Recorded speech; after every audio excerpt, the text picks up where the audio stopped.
Hola, ¿qué tal? ¿Cómo están? Bienvenidos a una nueva edición de Conclusiones. Soy Rafael Romo y en ausencia de Fernando del Rincón, titular de este programa. Así comenzamos. Mucha atención.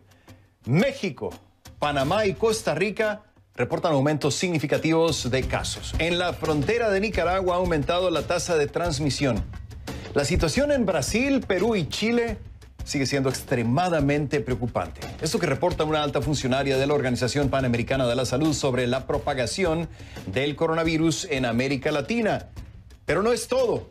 En Perú hay escasez de oxígeno para pacientes de coronavirus. En Chile los pacientes tienen que hacer fila para conectarse a ventilación mecánica que los mantenga vivos.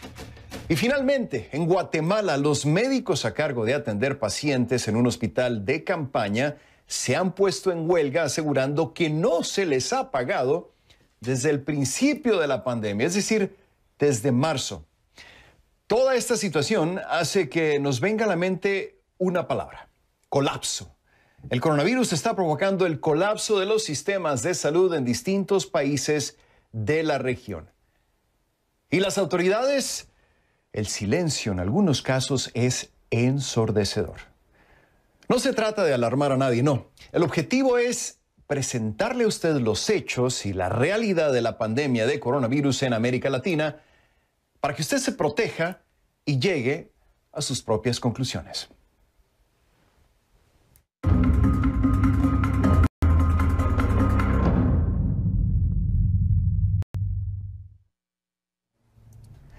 Y les pido que a partir de este momento me acompañen utilizando la etiqueta numeral Concluguate Médicos. Concluguate Médicos, recuerden que recibo todos sus comentarios a mi cuenta en Twitter, @RafaelRomoCNN. América Latina sigue registrando altos números de contagios y muertes por coronavirus. A pesar de que varios países esperaban superar la cima de la curva en días recientes, la realidad ha sido otra. Brasil, México, Chile y Perú han reportado cifras récord en las últimas 72 horas y no queda claro cuándo estos países podrán aplanar la curva. ¿A qué se debe este número y cuál es el diagnóstico de la Organización Mundial de la Salud para la región? Kay Guerrero con los detalles en su reporte K.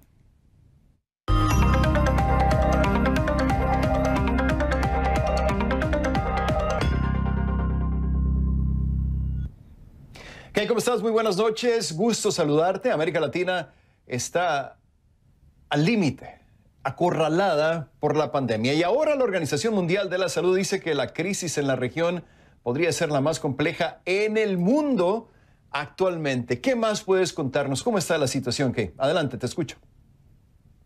Rafa, buenas noches, me da mucho gusto saludarte. Fíjate en una cosa, cuando comenzó esta pandemia, ¿verdad? También aprendimos cómo lidiar con ella y se creó este concepto, esta percepción de que si seguíamos las normas sanitarias establecidas como lavarse las manos, usar una mascarilla, hacer distanciamiento social, tarde o temprano íbamos a poder pasar esa curva de contagio. Y ese ha sido el caso en algunas partes de Europa, también en algunos estados aquí en Estados Unidos, pero no necesariamente en América Latina. Y la pregunta es, ¿por qué?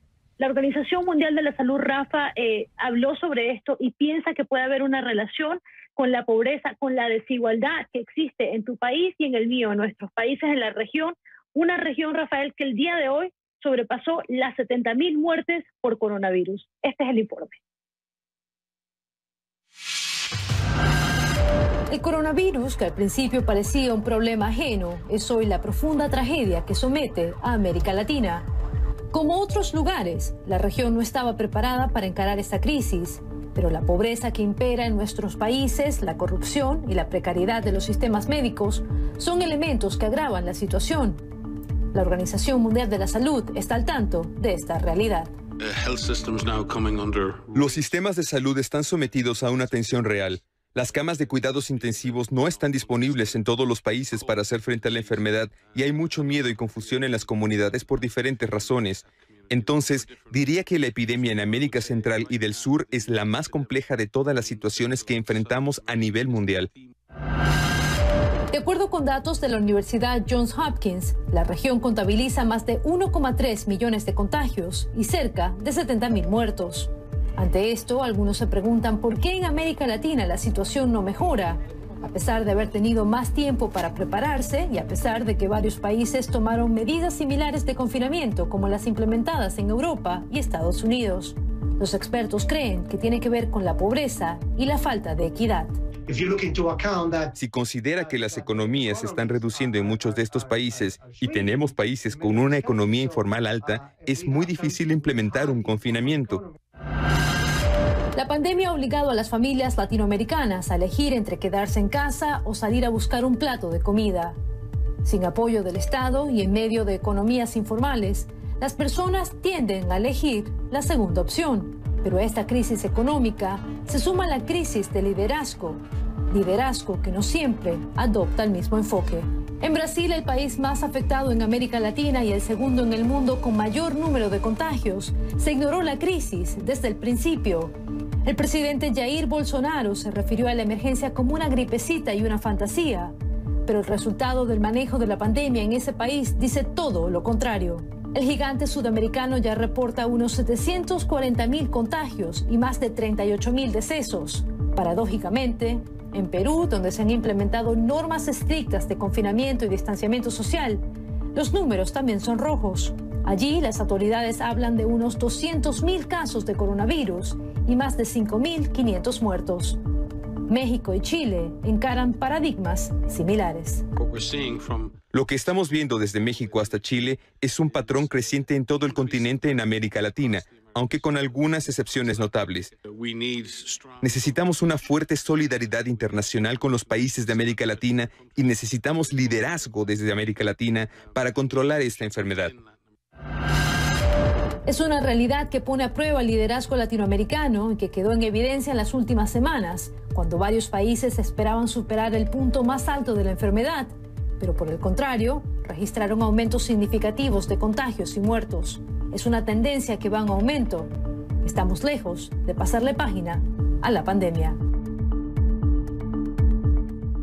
Rafael, así es, estamos muy lejos de pasar página en la pandemia en América Latina. Hay casos bastante específicos, como decíamos, Brasil, México, Chile, Perú, pero también estamos viendo una tendencia de una alta de casos en, por ejemplo, Guatemala, en Colombia, y esto es muy preocupante porque en esta región, Rafa, queremos restar casos, no sumar, no añadir, y eso es lo que estamos viendo por el momento, Rafael.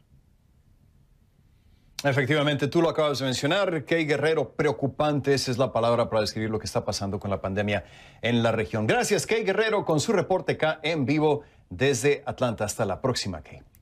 En la rueda de prensa semanal sobre la situación de COVID-19 en las Américas, la Organización Mundial de la Salud expresó su preocupación por el aumento exponencial de los contagios que experimenta la región. Este martes, la organización señaló que el virus está aumentando en lugares que antes tenían un número limitado de casos y destacó que a esa propagación acelerada se suman dos nuevos retos. Por un lado, la llegada de la temporada de huracanes en América Central, Norteamérica y el Caribe. Por el otro, la llegada del invierno en el caso de América del Sur, lo que implica una mayor proliferación de otras enfermedades respiratorias. Perú es un caso muy particular. El virus se sigue diseminando con fuerza por el país a pesar de que las autoridades tomaron medidas con prontitud. El Ministerio de Salud reporta más de 208.800 casos y 5.903 fallecidos por COVID-19 y además en estos momentos se contabilizan más de 9.900 hospitalizados. En ese escenario, el mercado nacional no es capaz de producir todo el oxígeno medicinal que requieren los enfermos. Como resultado, los familiares hacen largas filas para recargar las bombonas de oxígeno, los tanques de oxígeno, que en algunos casos marcarían la diferencia entre la vida y la muerte de un paciente. Andy Ortiz nos trae su historia en el siguiente reporte que nos llega desde Lima. Pero llama a mi familia que le falta aire, no puede respirar ya. Y le estoy haciendo un favorcito, que lo pongan, más que sea la mitad, no me importa, la mitad nomás que sea plata me aceita. Celia Valdivia tuvo que correr y abordar un taxi con la recarga de este tanque de oxígeno para un familiar que lucha contra el coronavirus en la cama de un hospital. Quienes hacen esta larga fila para comprar oxígeno han tenido que cruzar la ciudad con estas enormes botellas para recargarlas. El objetivo, prolongar la lucha de los contagiados con el nuevo coronavirus. Hace una hora ya estoy acá ya. Estoy haciendo cola. He estado buscando en otros lugares todo, pero no hay, agotado. En muchos lugares están agotados. Recargar estos recipientes se ha convertido en un problema porque, según los familiares, los hospitales ya no se dan abasto. En el hospital el oxígeno es muy escaso y se acaba rápido. Dieron la opción de que uno puede llevar el tanque propio para que le puedan dar al paciente. Solamente lo están llenando hasta la mitad nada más. Antes de 10 solamente lo llenan hasta 5 nada más, que dura, por lo menos míos están con una graduación de 8, que dura 10 horas, 12 horas. El ministro de Salud, Víctor Zamora, comentó a CNN que el mercado nacional ha llegado al límite de la producción privada de oxígeno medicinal y que no puede absorber la demanda debido a la pandemia. Ante esta situación, el gobierno del presidente Martín Vizcarra declaró el oxígeno de uso medicinal como un recurso estratégico y dio medidas para asegurar su abastecimiento para combatir la pandemia de COVID-19. La brecha de producción de oxígeno calculada y proyectada hacia adelante es aproximadamente 180 toneladas de oxígeno diarias, que es la que se necesitaría cubrir con las compras o la producción de nuevas plantas y reconversión de plantas. El decreto autoriza la asignación de más de 30 millones de dólares para la instalación de nuevas plantas, la reparación de las existentes y la compra de oxígeno. La primera y la más urgente es comprar el producto medicinal oxígeno en el mercado internacional, en países vecinos. La segunda es aumentar la capacidad de producción de oxígeno en los hospitales. El ministro reconoció, sin embargo, que se ha generado un auge del mercado informal de oxígeno. El problema no es tanto la venta como la calidad de ese producto. En algunos casos se está usando balones de oxígeno reconvertidos de otros gases que pueden eventualmente ser dañinos para la población. También se reforzará la distribución y producción de oxígeno en zonas como la selva peruana, cuyas poblaciones han sufrido un enorme impacto por la pandemia.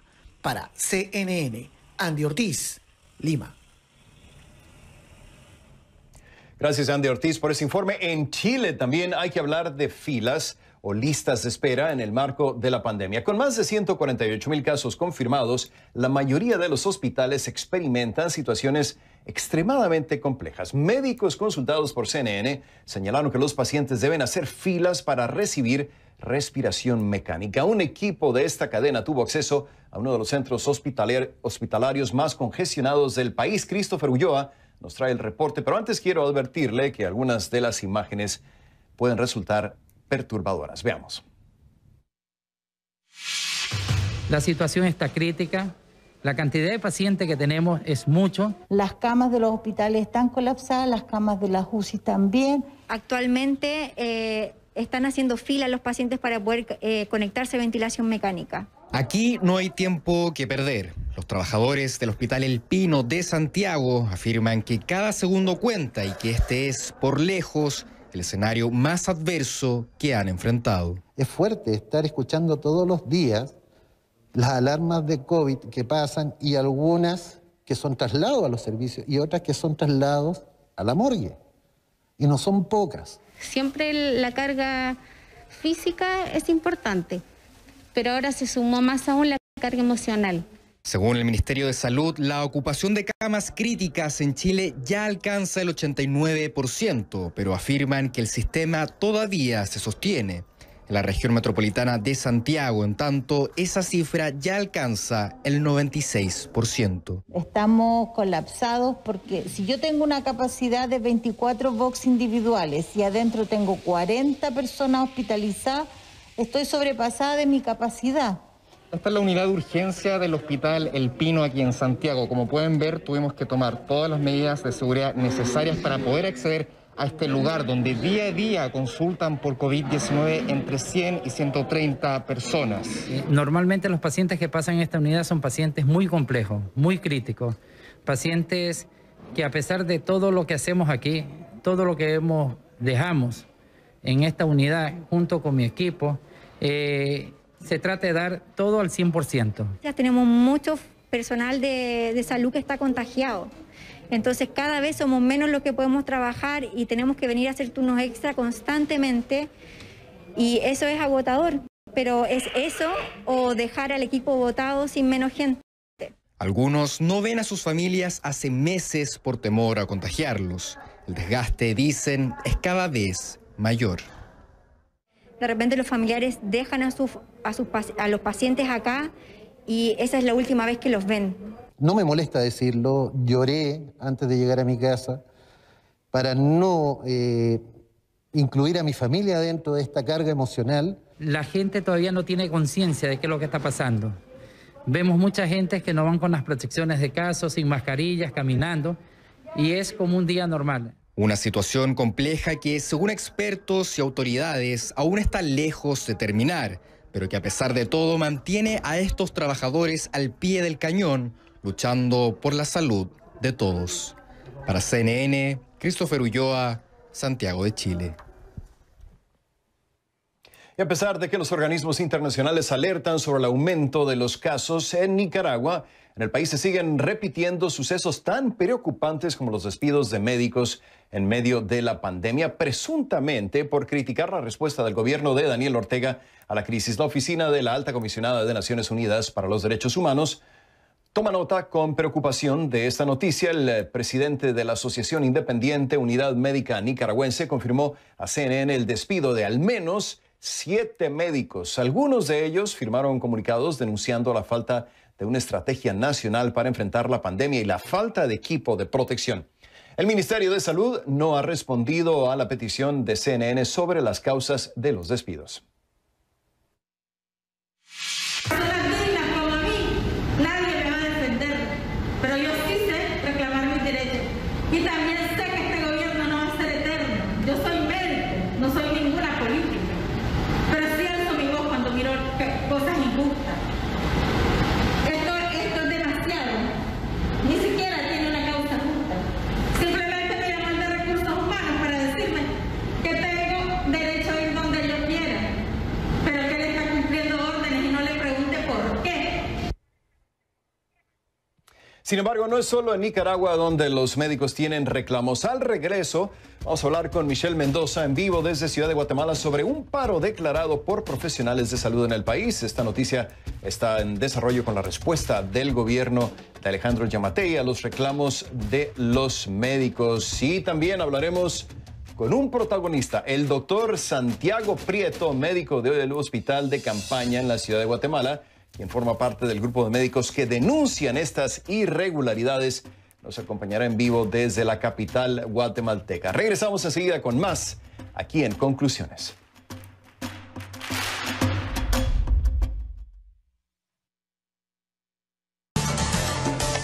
CNN Dinero es patrocinado por Spider, soluciones globales de inversión.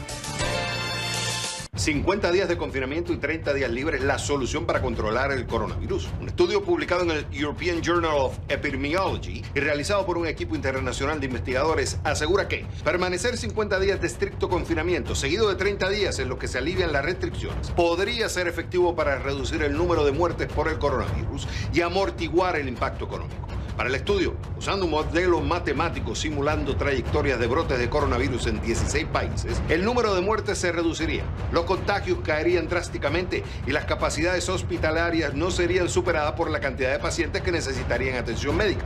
¿Qué pasa? Con cierre en la primera semana de junio, el número de casos de coronavirus en todo el mundo supera los 6 millones, con más de 375,000 muertes, según datos compilados por la Universidad Johns Hopkins. En momentos de incertidumbre, invierte en propiedades en Estados Unidos con la mayor seguridad y el más alto rendimiento. En Spider, estamos donde estés. Spider, tu punto de contacto, todas las soluciones. Que sigan las clases. Que siga el trabajo. Que sigan las llamadas que te acercan a tus seres queridos. Porque aunque estemos lejos, seguimos siempre conectados en la red más grande, en la red de los guatemaltecos. Tigo. Coronavirus, ¿qué hacer? ¿Qué evitar?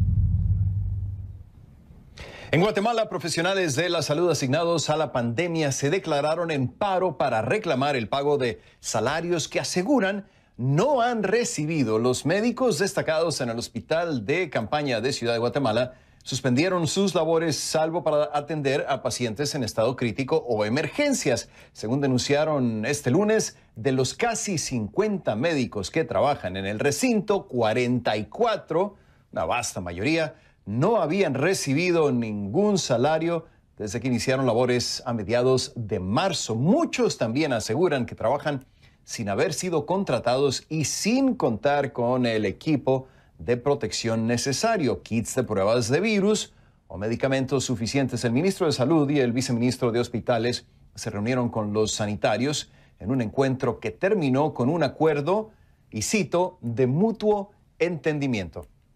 El Ministerio de Salud señaló en un comunicado que la atención a los pacientes del Parque de la Industria continúa sin ningún cambio. Reiteramos nuestro agradecimiento al personal de salud médico y de enfermería del Hospital Temporal del Parque de la Industria, así como del resto de hospitales temporales y centros asistenciales por su entrega a la salud de todos los guatemaltecos durante esta emergencia del COVID-19. Vamos a Ciudad de Guatemala, donde se encuentra Michelle Mendoza, quien está monitoreando esta situación. Michelle, ¿qué tal? ¿Cómo estás? ¿Qué tan indignados están los médicos por la falta de pago? Y podríamos decir que está prácticamente suspendido el servicio médico en el Hospital de Campaña. ¿Cómo estás? Adelante, te escucho. Gracias, Rafa, un gusto saludarte. De hecho, me encuentro justo al frente de este hospital que ha tenido bastante movimiento, pero esta situación comenzó a darse ya desde hace aproximadamente 2 meses. Justo los médicos salen por este portón y empiezan a hablar con la prensa y a transmitir lo que para ellos pues hay una inconformidad muy grande, y se ha mantenido durante las últimas semanas la denuncia de ellos hacia las autoridades. Incluso nosotros hemos preguntado directamente en las conferencias de prensa cuál es la situación real en cuanto a la contratación, y en algunas ocasiones pues se nos ha dicho que sí hay una contratación, que sí están los fondos, pero los médicos insisten que no han recibido ese dinero. También pues han dicho que el medicamento es escaso porque, según manifestaban justo hace 24 horas en este portón los médicos, es que estas donaciones de medicina que reciben no son suficientes y que se ven limitados a atender. Hasta este punto, y de hecho hasta hace algunas horas que tuve la oportunidad de hablar con otros médicos de este lugar, de este hospital de campaña, pues ellos sostienen que hasta que no reciban su pago, ellos pues van a mantenerse de la misma situación, aunque pues este día llegaron 3 unidades móviles, una de Contraloría, una de la Superintendencia de Administración Tributaria y uno de un banco local, para tratar de agilizar los procedimientos para poder contratar a los médicos y que de esta forma lleguen a un acuerdo. Sin embargo, pues todas esas preguntas que seguramente quieres hacer las dirá el doctor Prieto ya en algunos minutos. Bien, gracias a Michelle Mendoza por el reporte en vivo desde Ciudad de Guatemala, bien protegida, con doble máscara desde la capital guatemalteca. Cuídate mucho, Michelle, gracias.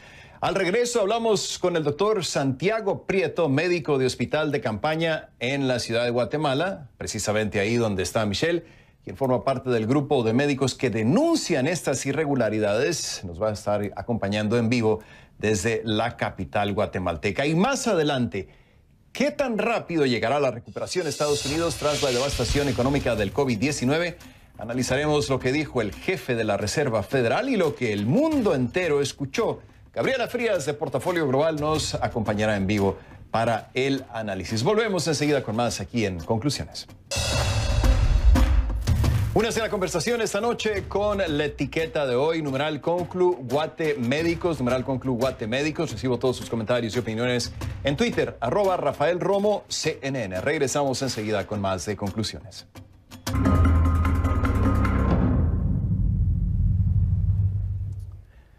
Gracias por seguir con nosotros aquí en Conclusiones. Soy Rafael Romo desde Atlanta. Ahora quiero darle la bienvenida al doctor Santiago Prieto, médico de Hospital de Campaña en la Ciudad de Guatemala, quien nos acompaña en vivo desde la capital guatemalteca. Bienvenido a Conclusiones, doctor Prieto. Gracias por estar con nosotros, sobre todo en estos momentos, en esta difícil situación. Para empezar, doctor, quiero preguntarle, me gustaría pedirle que nos ayude a entender la situación en la que se encuentran. ¿Es verdad que la gran mayoría de los médicos del hospital de campaña no ha recibido pago desde marzo. Significa que han trabajado sin remuneración desde el principio prácticamente de la pandemia.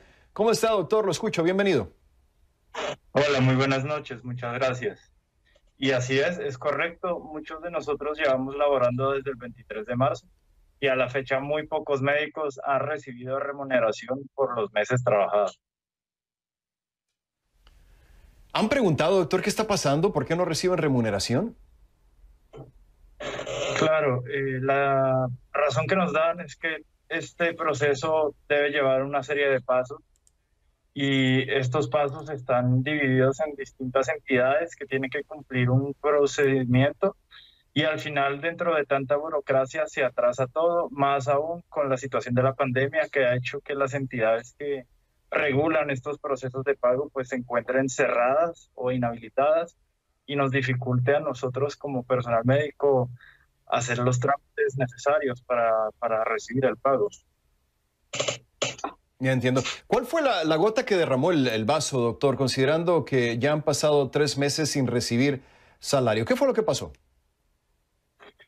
Bueno, lo que sucede es que muchos de nosotros, principalmente por ir a atender esta pandemia, perdimos otros empleos por la razón de que estamos trabajando con pacientes de alto riesgo. Esto nos convierte a nosotros también en profesionales de salud de alto riesgo y nos privaron de trabajar en otros lugares. Esto significó que nos quedáramos sin una fuente de ingresos previa y quedando dependiendo exclusivamente de esta la mayoría de nosotros, lo cual es un problema porque muchos tenemos cuentas que pagar. Algunos de nosotros alquilamos lugares temporales con el fin de salvaguardar la salud de nuestra familia y son gastos adicionales que tienen que incurrir de nuestro propio capital, pues no hemos recibido la remuneración prometida por parte del hospital. Sí, una situación bastante difícil. Tengo que añadir en este punto que nos hemos contactado con el Ministerio de Salud para tratar de obtener una respuesta sobre esta situación que ustedes enfrentan. Hasta ahora no nos han dado alguna respuesta, salvo el comunicado que ya leíamos anteriormente aquí en el programa. Doctor Prieto, ¿en qué condiciones están trabajando? Entiendo que también hay escasez del equipo médico necesario para atender a los pacientes. ¿Qué tan grande es esa escasez y qué tanto dificulta su trabajo, su labor, doctor? Bueno, pues es una situación que ha ido a la mejoría, porque al principio realmente no teníamos equipo adecuado, las mascarillas ni siquiera eran las adecuadas, se rompían con facilidad, esto nos dejaba expuestos, al igual que los trajes, no eran completos, muchas veces nos vimos en necesidad de usar trajes improvisados, como de plástico, o que no cubrían la totalidad del cuerpo.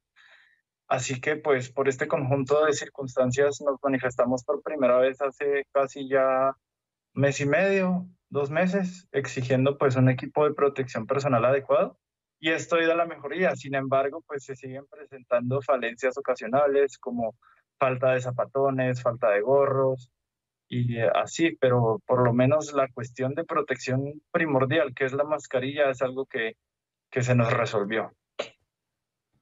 Sí, ¿se ha enfermado alguien, doctor, entre el grupo de ustedes, dadas las condiciones en las que están trabajando? ¿Alguien ha estado en la situación de contraer el virus? Así es, hemos tenido colegas contagiados que pues se asume que la razón de su contagio haya sido que no tuvieran la protección total administrada por parte del hospital. Siempre nos vimos en necesidad de entrar con trajes incompletos o con mascarillas no aprobadas por entidades de salud competentes, por lo que esto ha resultado... ¿Médicos, enfermeras? ¿De quiénes estamos hablando, doctor? Médicos, enfermeras, personal de salud en general. Han habido contagios en todas las áreas. Me temo preguntarle, doctor, pero hasta ahora nadie ha fallecido debido a esta enfermedad. Me refiero entre el equipo de ustedes, entre médicos y enfermeras. En lo que refiere al Parque de la Industria, no. De personal de salud, específicamente del Parque de la Industria, ningún fallecido. ¿Quiénes son los pacientes que ustedes han venido atendiendo, doctor, en el hospital de campaña y en qué situación deja esta disputa con el gobierno de Guatemala a los enfermos de coronavirus en el país?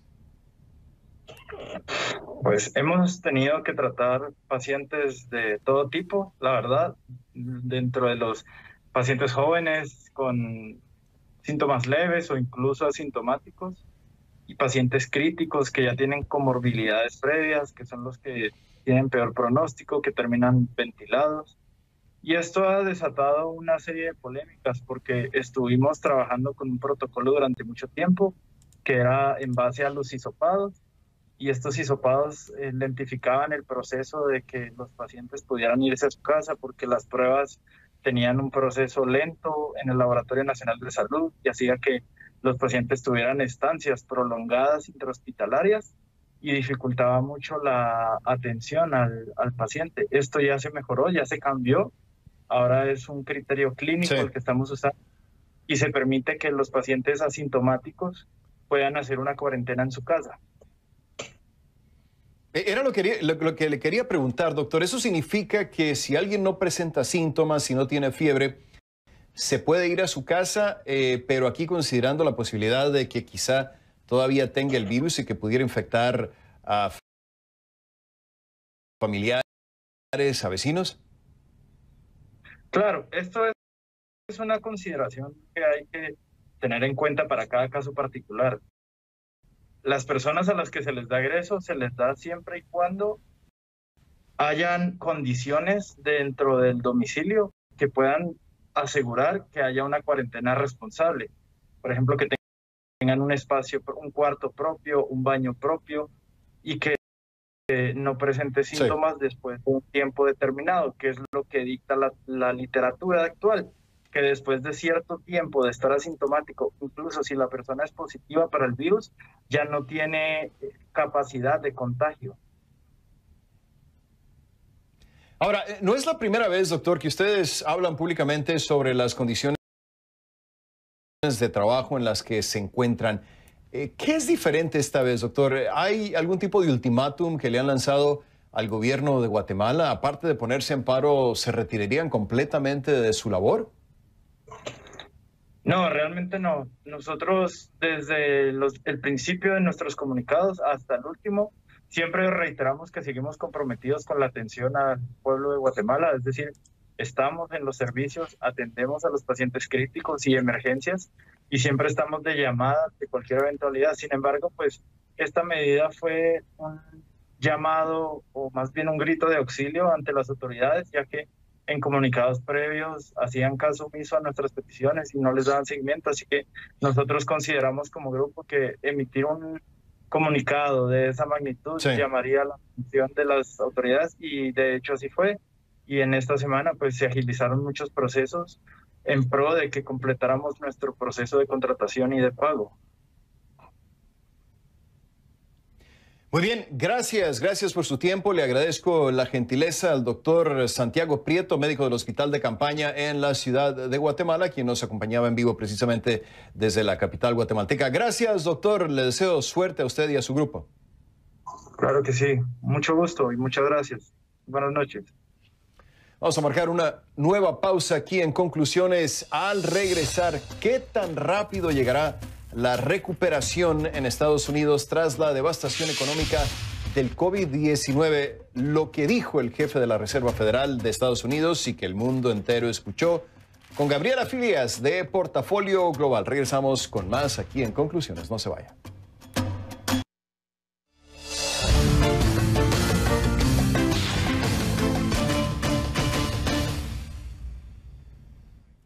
El presidente de la Reserva Federal de Estados Unidos, Jerome Powell, dijo este miércoles que las tasas de interés no subirán, si acaso, hasta el 2022. ¿Qué significa esto para la economía de Estados Unidos y qué nos dice este anuncio sobre el panorama económico y también sobre la recuperación? Gabriela Frías de Portafolio Global nos acompaña en vivo desde Atlanta para hacer un análisis. Gaby, ¿qué tal? ¿Cómo estás? Gracias por estar con nosotros. Jerome Powell, presidente de la Fed, aparece en una conferencia de prensa, quizá una de las más esperadas desde un punto de vista económico, sobre todo dada la coyuntura. De todo lo que habló de los pronósticos de crecimiento, incertidumbre, tasa de desempleo, etcétera. ¿Qué fue lo que más te llamó la atención, Gaby? ¿Cómo estás? Hola, Rafa, muy buenas noches. Lo que llama la atención es que el presidente de la Reserva Federal ha sido muy cauteloso en decir que en este momento no hay que confiarse porque en el corto plazo todavía la pandemia representa un riesgo importante para la economía. Terminó el segundo día de lo que fue la reunión de política monetaria de la Reserva Federal el martes y miércoles. Terminando, se emite el comunicado. Lo que dice el comunicado es más o menos lo que te estoy mencionando. Corto plazo todavía hay riesgos, mediano plazo también, es decir, reactivar negocios, que la gente salga, no es lo mismo que una recuperación. ¿Qué dijo además? La tasa se mantendrá en el piso al menos hasta después de 2022. Imagínate, estamos en el 0 a 0,25%. Ese es el nivel de la tasa de fondos federales. ¿Qué más dijo? Que va a seguir activando medidas para inyectar liquidez al mercado. ¿Qué es lo que hace la Fed? El Banco Central sale y compra lo que serían valores atados a hipotecas para inyectar liquidez. También va a estar comprando bonos del Tesoro para inyectar liquidez y también lo que serían activos, pero relacionados con el papel comercial inmobiliario, ¿no? Bienes raíces comerciales. En lo que toca a lo que es el crecimiento y el desempleo, es importante que dio los primeros pronósticos que nos debía desde marzo. Este año, cuando esperábamos crecer antes del COVID-19 2%, pues ahora dice la Fed vamos a decrecer 6,5%, pero sí vamos a crecer o a rebotar un 5% en el 2021. Sin alivio del Congreso no está considerado, pero dice Jerome Powell, el Congreso necesita actuar. Y por último, pues el nivel de incertidumbre es importante que se controle, dice, la pandemia en el verano boreal para que más consumidores tengamos confianza. Y quizá lo más importante, Rafa, que en este momento el panorama del mercado laboral se ve pues recuperándose en al menos también pasando el año 2022. Nada de tasas de interés negativas por ahora, ¿no, Gaby? No, de momento no, y ese dato y esa pregunta a todo el mundo se le está haciendo, pero lo importante es que de momento la información que está transcurriendo en relación con la inflación es insuficiente y hay muchas distorsiones ahorita para pensar que estamos hablando de una deflación. Sí. Sí, de eso precisamente te quería preguntar sobre el índice de la inflación. ¿Qué nos dice este dato sobre la situación que viven los hogares estadounidenses? Gaby, ¿cómo están sobrellevando la situación en medio de la pandemia de COVID-19? Mira, ese es el dato más, digamos que ese es el dato más fuerte o el dato más preocupante, porque el dato que tenemos el día de hoy es el retrato de mayo. El índice de precios al consumidor, el dato de la inflación, fue negativo, fue 1% a la baja, vuelve a decrecer los precios, pero dejan hacer la clasificación de un dato que suena muy árido.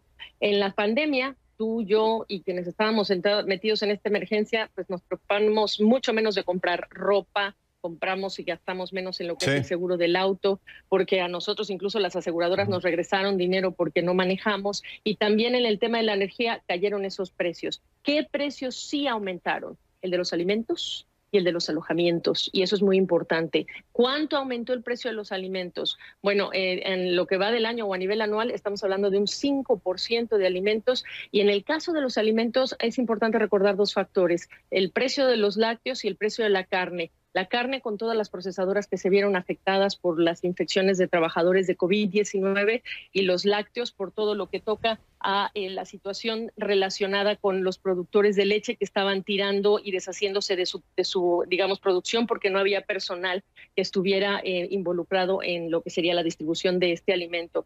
Y la otra parte, Rafa, que también es muy importante en el tema de los alimentos, pues es que hay millones de personas desempleadas, los bancos de alimentos están marcando tráfico récord y este va a ser un problema en medio del desempleo. Y por último, Rafa, en el tema de la vivienda, bueno, sí decreció lo que son los precios de las rentas de inmuebles, de las rentas de habitaciones, hoteles, todos esos precios porque cayó la demanda, decrecen. Lo que no decreció, pues es lo que representa para una familia el costo de pagar rentas, de pagar hipotecas. Y recordarles a ustedes que hay un beneficio que expira en julio, por el cual se están prohibiendo los desalojos a nivel federal en lo que son propiedades que tienen relación con el Estado o financiadas, pero esto acaba en julio, y los $600 adicionales del subsidio por desempleo también acaban en julio, Rafa. Así que este dato de inflación puede ser muy técnico, pero nos retrata lo que puede venir en las próximas semanas de ese drama de las familias por el tema de los alimentos, para empezar. Sí, tú mencionas la clave. El asunto es que esta inflación, estos precios que van en aumento, le pega más duro a los que menos tienen, ¿no, Gaby?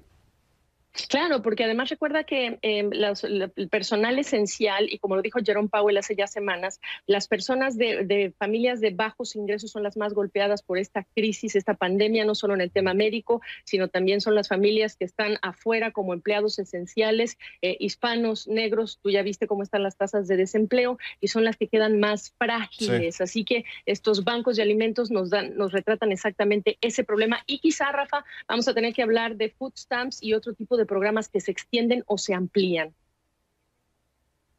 Muy, muy preocupante definitivamente. Un gustazo saludarte como siempre. Gabriela Frías de Portafolio Global nos acompañaba en vivo desde Atlanta. Hasta la próxima, Gaby. Chao. Gracias. Su cuenta en Twitter, @gfrías. Regresamos con más aquí en Conclusiones enseguida. La Casa Blanca se prepara para iniciar nuevas limitaciones a la inmigración legal, usando el coronavirus como excusa. El artífice de estas nuevas iniciativas podría ser Stephen Miller, el principal asesor en materia migratoria del presidente de Estados Unidos, Donald Trump. ¿Qué significa esto? Bueno, empresas, expertos y grupos de presión tratan de impedir nuevas restricciones, argumentando que las visas que permiten a los inmigrantes trabajar de forma temporal en Estados Unidos son críticas para la recuperación económica. Sin embargo, los asesores del presidente ven en la inmigración una pieza clave para avivar a las bases de Trump en un momento en el que la principal base electoral del presidente, de una economía fuerte, se ha visto gravemente debilitada por la pandemia. Volvemos. Melanie nos escribe desde Ecuador diciendo: hace más de un mes ya vivimos ese infierno de no encontrar tanques de oxígeno y hospitales abarrotados en Guayaquil, lo que recién se está viviendo en Perú y Chile. Gracias por sus comentarios y opiniones. @Rafael Romo CNN. Los escribo, los leo, mejor dicho. Gracias por su atención. Así llegamos al final de una edición más de Conclusiones. Soy Rafael Romo en Atlanta. Hasta la próxima.